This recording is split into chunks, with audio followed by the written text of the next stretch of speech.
Խորքային հորեն եղել, որոնք որ չունեն ջուր թույլտվություններ եւ կամ փաստարկական տվյալներ, որոնք դրանք նախկինում գործել են, հնարավորություն կա նորից ջրային թույլտվություններ տրամադրելու համար։ Այսքան շնորհակալություն։ Արթուր Խաչատրյան։ Հարցը սուղում եմ ներողություն Նիկոլ Փաշինյանին։ Վիզուալ կոնտակտ հաստատեմ, ինձ լավ կլինի։ Պարոն Փաշինյան, դուք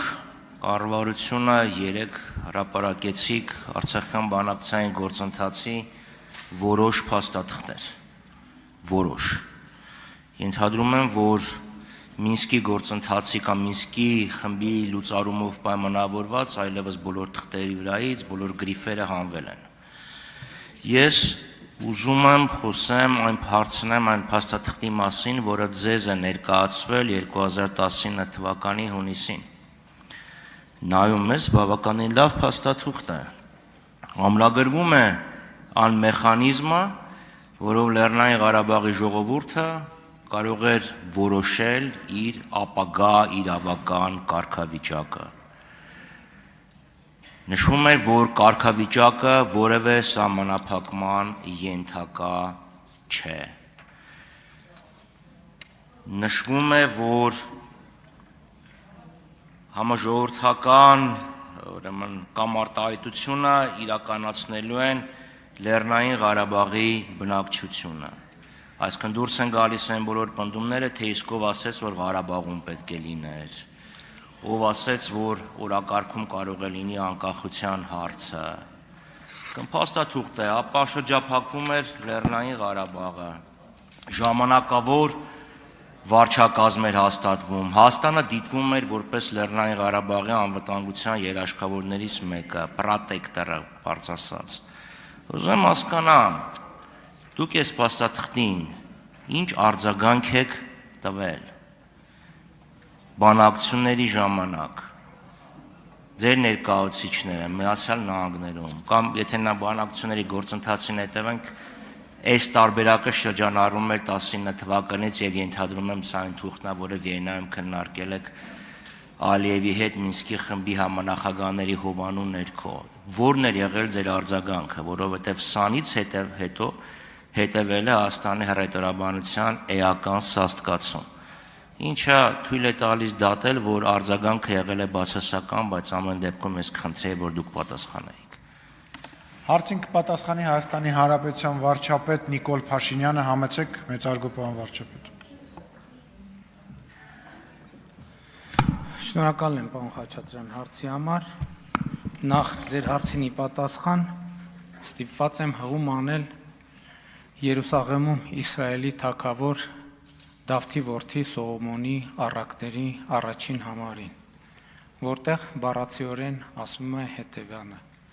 ճանաչել իմաստությունը եւ խրատը, ընկալել հանճարի խոսքերը, հասկանալ խոսքի բարդ դարձվածքները, ընկալել խոսքի բարդ դասվածքները, հասկանալ ճշմարիտ արդարությունը եւ ուղղել իրավունքը, պարզամիտներին խորագիտություն, իսկ երիտասարդներին միտք ու հանճար տալու համար, որպեսզի դրանք լսելով իմաստունն ավելի իմաստուն լինի, իսկ հանճարեղը առաջնորդություն ստանա, թափանցի առակների եւ խորույն ասույթների մեջ, իմաստունների ճառերի եւ նրանց այլաբանությունների մեջ։ Սա գիտեք ինչի մեջ բերեցի, որովհետեւ շատ կարեւոր է առաջինը կարդալ եւ հասկանալ, թե ինչ է գրած, որովհետեւ այն ինչ որ դուք ասցիք, ուղիղ հակառակն է գրած։ Երբևէ որևէ բանակցային փաթեթում գրված չի եղել, որ ձեր կողմից նշված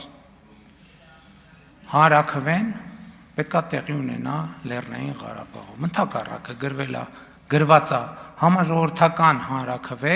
որը արտահայտում է Լեռնային Ղարաբաղի ամբողջ բնակչության ազատ կամ արտահայտությունը։ Եվ մեկնաբանությունը այդ թվում եղել է այն, եւ դուք կարող եք տեսնել նույն փաթեթում հրապարակված Սերժ Սարգսյանի նամակում դրա ակնարկը, որ ենթադրվող հանրաքվեն պետքա ըստ Ադրբեջանի մեկնաբանության պետքա տեղի ունենա Ադրբեջանի ամբողջ տարածքում եւ նրան պետք է մասնակցեն Լեռնային Ղարաբաղ։ Ինչ նշանակում Լեռնային Ղարաբաղի ամբողջ բնակչություն։ Նշանակում է նաեւ Լեռնային Ղարաբաղի ադրբեջանական համայնքը եւ այլն եւ այսպես շարունակ։ Ես չհասցրի գրի առնել, թե դուք այն ինչ նկատի ունեք, բայց բացարձակապես ձեր մեկնաբանությունները տեղի չեն։ Էլ չեմ ասում սկզբունքային հարց է, թե հանրակրվեն երբ էր տեղի ունենալու, տեղի էր ունենալու, թե տեղի չէր ունենալու։ Այն ձևակերպումը, որ չի կարող ունենալ որևէ սահմանափակում, չի կարող ունենալ որևէ սահմանափակում, այդ նշանակում էր նաև, որ Լեռնային Ղարաբաղ եւ Լեռնային Ղարաբաղի որևէ կարգավիճակ կարող էր եւ նախատեսված չլիներ։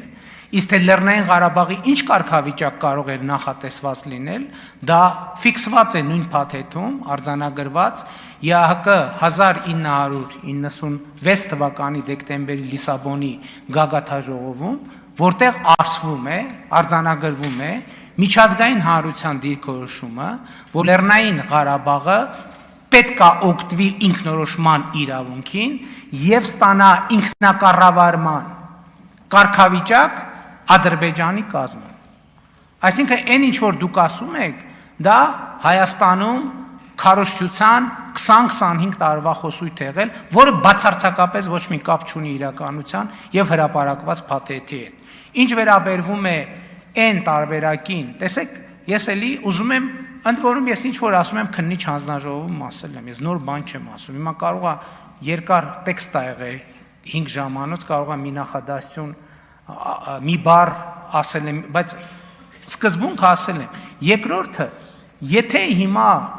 խորհրդանական հարգելի գործընկերները այս հատվածի պետք է հիմնավորեն, որ այս շատ լավ առաջարկ էր, այն լավ առաջարկ էր, ես ասում եմ, լավ առաջարկ էր, ուրեմն գնայիք լուծումների,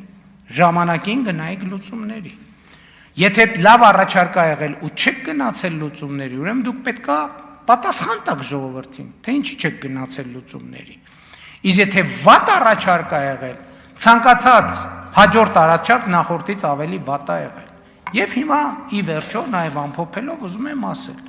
2019 թվի փաստաթուղթը ինքը ինքնուրույն փաստաթուղթ չի։ Ինքը ինձ չի ներկայացվել որպես ԵԱՀԿ Մինսկի խմբի համանախագահողների նոր առաջարկ, որպեսզի դա ապացուցվի, այդ փաստաթղթի առաջին նախադասությունը սկսվում է «Мы президенты Ադրբեջանը ի Արմենիի»։ Ես Հայաստանի նախագահ երբեք չեմ եղել, որ այս փաստաթուղթը ներկայացվեր ինձ։ Եվ այս փաստաթուղթը ներկայացվել է ինձ, իմ հարցումներին, իմ շեշտադրումներին ի պատասխան, որ լավ հիմա որն է այսքան փաստաթուղթ կա, այս թվի, որն է ամփոփ նկարագրությունը Լեռնային Ղարաբաղի հարցի բանակցային գործընթացի իմ վարչապետ դառնալու պահին գոյություն ունեցած բովանդակության։ Եվ այս առաջարկը, ինչպես տեսնում եք, եթե դուք համեմատեք, կտեսնեք, որ պրոցեսները ցույց են տալիս իմ ասած ամբողջը։ Եվ դա արձանագրվում է նաև 2016 թվականին Սերժ Սարգսյանի գրած նամակով մի եզրագիծ եւ հաջորդ եզրագիծը, որի 2018 թվականի ապրիլի 17-ին Սերժ Սարգսյանը արել է այս ամբիոնից հայտարարությունը, որը նույնպես փաթեթի մաս է։ Ընդհանրապես, որպեսզի կարճ ձեր ասածը տեքստի մեկնաբանությունը ընդհանրապես որևէ կապ չունի իրականության հետ։ Շնորհակալություն, արձագանք։ Պարոն Փաշինյան, ես իհարկե փորձում եմ իմանալ զբանս հանճարը, բայց Պարոն Խաչատրյան չի լսում, մի քիչ մոտ ես իհարկե փորձում եմ ճանաչել իմաստություն սխրատել իմանալ զբանս հանճարը, բայց չեմ մեջբերի Աստվածաշունչը, բայց մեր դասարանի Հովսեփյան Մուրադն ասում էր սփխեչը մարտի 8-ը կտրում է։ Դուք սկսել եք բանակցությունները ձեր սեփական կետից։ Ինչ նամակ ա գրել Սերժ Սարգսյանը, իդեպ մի քանի տենց նամակ ա եղել։ Եվ ինչ հայտարարություն ա արել ԵԱՀԿ գործող նախագահը 96 թվականի դեկտեմբերին, դա մետաֆիզիկա էր։ Այս իրավիճակը, որը ստեղծվել է, եւ այս փաստաթուղթը, դա մեծ պայթյունից հետո ստեղծված իրականությունն է։ Եվ այդ իրականության մեջ դες առաջարկվել է փաստաթուղթ, որտեղ նշվում է, որ Ղարաբաղի կարգավիճակը ոչինչով սահմանափակված չի լինելու։ Այո, Ղարաբաղի ժողովրդին ընտրության իրավունք է տրվելու։ Ուզում ես լինես անկախ, ուզում ես լինել Հայաստանի կազմում, ուզում ես վերադառնալ Ադրբեջան, ուզում ես, չգիտեմ, Կոմորյան կղզիների հետ ինչ որ միասնական պետություն ստեղծես։ Նրանք էին ընտրում, ստեղծված է Նասիլենիա, Նագորնո Ղարաբաղը, Լեռնային Ղարաբաղի ժողովուրդը, իրանք են կամ արտահայտություն, իրանք են խոսելու։ Բնակչություն, այո, Նասիլենիա, բնակչությունը, այսինքն Լեռնային Ղարաբաղի բնակչությունն էր որոշելու, այլ ոչ թե Ադրբեջանը կամ Կոմորյան կղզիները։ Եվ վերջը խնդրում եմ վերադառնանք իմ հարցին։ Այս փաստաթուղթը, որը ներկայացվել է կամ ձեզ կամ Արմեն Սարգսյանին, որտեղ ասինը թվին նախագահ Արմեն Սարգսյանն էր, կամ ուղղակի մի հատ քարտուղարուի կամ թարգմանիչ սխալ է գրել։ Սրան դուք ինչ եք արել, ասել եք գնա փոխի վարչապետ Սարգսի նախագահի փոխարեն, ասել եք լավն է, բայց այս Նասիլենիան նարոդ Սարգսի որն է եղել այս փաստաթղթին ձեր արձագանքը։ Դուք ինքները 18 թվին հայտարարել եք, որ Պուտինն ասել է, որ դուք դագավարասպասոբնի եք, չէ՞, 18 թվականին հիշում եք։ Դագավարասպասոբնի։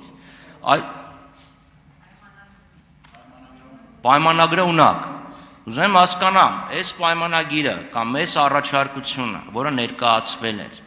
այս թուղթը, ձեր արձագանքը ինչ էր եղել, որովհետև այս իրավիճակը, եթե սա տեղի ունենար, մենք ունենայինք անհամեմատ շատ ավելի լավ իրավիճակ, քան թե մի իրավիճակ, որը ունենք այսօր։ Ադրբեջանի ապակառուցողականությանը կհակադարձեիք հայաստանյան կառուցողականության, չէր լարվի իրավիճակը, պատերազմական իրավիճակ չէր առաջանա, որը դուք հետո ասում եք, որ չկանխեցի, որովհետև դա թոկը կտրելու միակ տարբերակն է։ Վերջը, ասեք խնդրում եմ,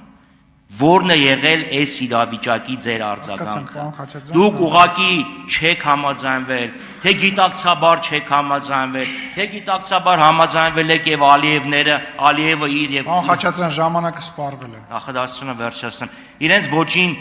հատուկ վերջի պահին խաբել են։ Որն էր ձեր արձագանքը։ Շնորհակալ եմ, պարոն Խաչատրյան, ձեր արձագանքի համար, սկսեմ ձեր դասարանի կներեկով։ Հովսեփյան Մուրադը, ամենայն հարգանքով Հովսեփյան Մուրադի նկատմամբ, բայց սրբեղիչը մարտի 8-ը չի կարող կտրել, որովհետև սրբեղիչը մարտի 8-ից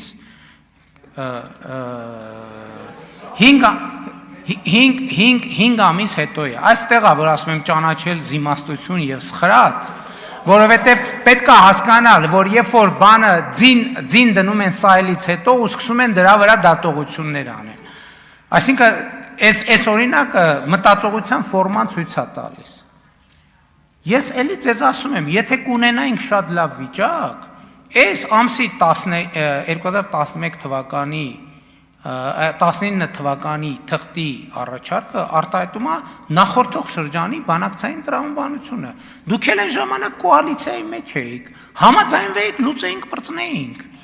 Եվ մենք այս խնդրից ձեր առաջարկած լավ վիճակը կբերեիք։ Այսինքն ինչ եք ուզում մեզանից։ Բա 18 թվին ես վարչապետ եմ դարել, ամբողջ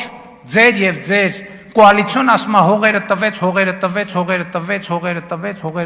հողերը տվեց, ինչի համար։ Ասեմ ինչի համար, որովհետեւ այդ նույն փաթեթի մասա նաեւ Սերժ Սարգսյանի պատասխանը էլի ապրիլի 17-ին, որտեղ ասում է, որ մենք շատ վաղուց պետք է այլևս հույս չունենանք, որ Ադրբեջանը թողնելու է պատերազմով Լեռնային Ղարաբաղի հարցը լուծելու իր մղումը։ Բայց վիճակը այն ժամանակ կար, ավելի լավ վիճակ կար։ Ինչի չեն լուծել։ Ինչի են եկել ասում բանակցությունները կանգնած են փակուղիա ու պատերազմը։ Ինչ ենք մենք արել։ Մենք սկսել ենք ուսումնասիրել բովանդակությունը եւ հարցեր ենք տվել համանախագահողներին։ Իմիջայլոց, այդ ինչ որ ասում եք, ժողովուրդ, հարգելի գործընկերներ, ես վերջին 2020 թվից 5-6-10 անգամ այս ամբիոնից այս թեմաներին անդրադարձել եմ, որ ասել եմ Լեռնային Ղարաբաղի ամբողջ բնակչություն համաժողովրդական հանրաքվե, բա ինչի՞ է միտեղ գրած համաժողովրդական, ժողովուրդ բառն օգտագործած, միտեղ բնակչություն։ Ուրեմն ստեղ ուրիշ կատեգորիայի մասին է, ստեղ ուրիշ կատեգորիայի մասին է։ Ինչի՞ է գրած ամբողջ մնա, այսինքն ես ոչ մի նոր բան, հարգելի գործընկերներ, այս փաթեթի մասին չունեմ ասելու, որովհետև 2020 թվականից մինչև մի X պահը ես ամեն ինչ ասել եմ, եւ այս փաթեթը, որը հրապարակված է, ինքը ընդամենը հիմնավորում է, ապացուցում է, որ այն ինչ որ ես ասել եմ կոնկրետ փաստերի վրա հիմնված։ Ինչ ենք արել, սկսել ենք քննարկել, խորհրդակցել հասկանալու համար բանակցային փաթեթի բովանդակությունը։ Եվ այդտեղ է նաև, որ ես տվել եմ հարցը եւ ստացել պատասխանը, որի մասին էլի ազգային ժողովի ամբիոնից երևի տասնյակ անգամ խոսել եմ։ Երբ որ ես համանախագահողներին ասել եմ, լավ, մեկնաբանություն։ Հիմա այս փաթեթով Ղարաբաղը կարող է չլինել Ադրբեջանի կազմում։ Եվ պատասխանը հնչել, որ այո, կարող է, եթե Ադրբեջանը համաձայնվի։ Ամբողջը այս թուղթ եւ այլն։ Ամեն ինչը ձևակերպված է դրա տակ։ Էլ չեմ ասում, որ ձեր փաթեթը ինքը մի էջ չի, մի թուղթ չի։ Ինքը 3 թղթից է բաղկացած, եւ այդ 3 թղթի բովանդակությունը ամբողջությունն է։ Եվ այդ 2016 թվից եւ նաեւ գուցե նախորդող հիմա չեմ մտաբերում, բոլոր փաթեթներում նախատեսված է եղել Լեռնային Ղարաբաղի այդ պահին գոյություն ունեցող կարգավիճակի լուծարում, որ պետք է այն ինչ որ բանը Սերժ Սարգսյանի դիվանագիտությունը ներկայացնում էր որպես հաղթանակ, Լեռնային Ղարաբաղի միջանկյալ կարգավիճակ, Լեռնային Ղարաբաղի միջանկյալ կարգավիճակը նշանակում էր եւ դա թղթերից ակնհայտ երևում է Լեռնային Ղարաբաղի այդ պահին գոյություն ունեցող համակարգի լուծարում, զրոյացում եւ զրոյից հայ-ադրբեջանական առավելագույնը նոր համակարգի ստեղծում։ Ինչի՞ չեք ասում դա։ Դա այնքան ակնհայտ բան է։ Այսինքն ակնհայտը որը գրած է սևով սպիտակի վրա։ Բացեք 3-րդ փաստաթուղթը ՄԱԿ-ի անվտանգության խորհրդի որոշման նախագիծը, ավելի պարզ չի լինում, բայց չեք ասում։ Էլ չեմ ասում, ի վերջո երբ պետք է խոսում, դրա մասին եմ տասնյակ անգամներ ասել։ Այն ժամանակ, երբ որ հայկական կողմը համաձայնվել է հանրաքվեով, ապագա հանրաքվեով կարգավիճակ որոշելուն, այդ նշանակում է, որ 1991 թվականի դեկտեմբերի 10-ի հանրաքվեն նույն պահին չեղարկվել է, հենց հայկական կողմի կողմից։ Նույն պահին չեղարկվել է։ Շնորհակալ եմ։ Շնորհակալություն հաջորդ հարցի համար Լիլիթ Ստեփանյան։